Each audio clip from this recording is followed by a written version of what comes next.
हनुमान जी संजीवनी बूटी लाने निकल तो पड़े, पर द्रोणागिरी पर्वत पर पहुंचकर वे उसे पहचान ही नहीं पा रहे थे। इसलिए उन्होंने पूरा का पूरा पर्वत उठा लिया। पर्वत लेकर हनुमान जी आकाश मार्ग से उड़ चले और रास्ते में अयोध्या नगरी के ऊपर से गुजरे।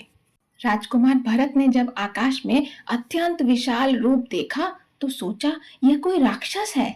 अपने राज्य की सुरक्षा के लिए उन्होंने उन पर एक बाण साधा। बाण लगते ही हनुमान जी राम राम रघुपति बोलते हुए मूर्छित होकर पृथ्वी पर गिर पड़े। राम नाम सुनकर भरत जी दौड़े और बड़ी उतावली से हनुमान जी के पास आए। देखा तो वे बेहोश थे। कुछ समय बाद जब वे होश में आए तो श्री रामचंद्र की जय हो कहते हुए उठ बैठ गए। हनुमान जी ने उन्हें सारी बात कह सुनाई। राजकुमार भरत को अपने किए पर बहुत अफसोस हुआ, पर वे बोले, हे तात, तुमको जाने में देर होगी और सवेरा होते ही काम बिगड़ जाएगा। अतः तुम पर्वत सहित मेरे बाण पर बैठ जाओ। मैं तुम्हें वहां भेज दूंगा जहां कृपा के धाम श्री राम जी हैं।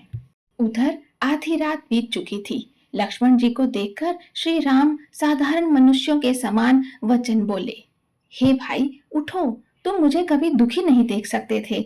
मेरे हित के लिए तुमने माता पिता को भी छोड़ दिया और वन में सब कुछ सहन किया। यदि मैं जानता कि वन में मेरा भाई मुझसे बिछड़ जाएगा तो मैं पिता का वचन जो मेरा परम कर्तव्य था उसे भी न मानता।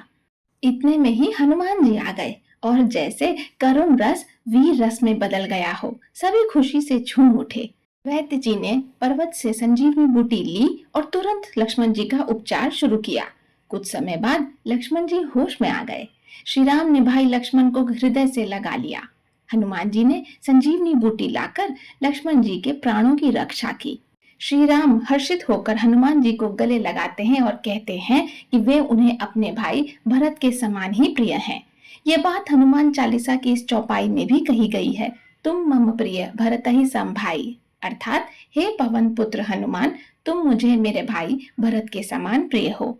लक्ष्मण जी के स्वस्थ होते ही वानर सेना में फिर से उत्साह भर गया।